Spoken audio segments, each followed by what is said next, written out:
Direction le Brésil à présent, premier pays catholique au monde où l'islam est en plein essor. Le nombre des conversions s'est accéléré après les attentats du 11 septembre. Les nouveaux convertis sont des Brésiliens. Ils se sentent exclus de la société, ils souffrent du racisme. Notre correspondant Pierre-Ludovic Viola s'est rendu dans la banlieue de Sao Paulo où l'islam se développe à grande vitesse. Reportage. Ils sont brésiliens, ils sont noirs, sans aucun contact familial avec l'islam. Tous se sont convertis il y a quelques mois ou quelques années.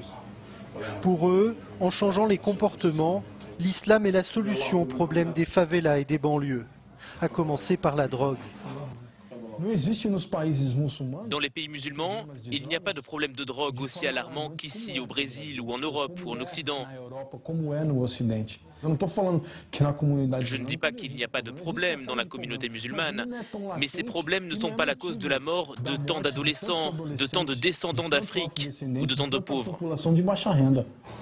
Dans cette périphérie de Sao Paulo, minée par le crime et le chômage, c'est le hip-hop qui leur a fait connaître l'islam. Le rap portait déjà les revendications des Afro-Brésiliens. Il est devenu un outil pour convertir. Chegar de preto aprisionado ou em cemitério, pois já não é mistério, tem sido assim no mundo, jovem negro assassinado a cada segundo, e o que eles dizem é inadmissível, é foda ver que o racismo já tá nesse nível, e quando a gente brinca, a arma deles mata, amando de sionistas que vestem gravata.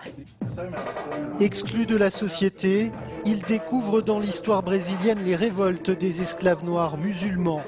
De quoi se forger une identité liée à l'islam. Le rap renforce lui le sentiment d'appartenir à une communauté.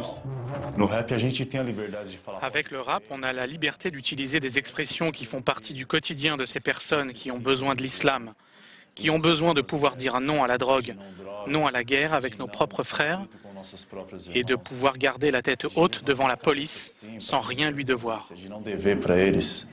Certains, comme Malik, rêvent que le Brésil devienne un État islamique, avec des quartiers débarrassés de l'alcool et de la viande de porc, où les femmes voilées ne seraient plus pointées du doigt. La progression de l'islam au Brésil se fait de manière accélérée. On voit plein de gens qui se convertissent à l'islam, qui sont en quête de l'islam comme forme de connaissance et comme auto-affirmation religieuse. Je ne vois pas d'obstacle et je ne crois pas que ce soit un rêve utopique de penser que le Brésil, dans les prochaines décennies, puisse devenir un État islamique. En l'absence d'un recensement officiel des musulmans, les mosquées et salles de prière représentent le meilleur indicateur de la progression de l'islam au Brésil. Leur nombre, plus d'une centaine aujourd'hui, aurait quadruplé en moins de 10 ans.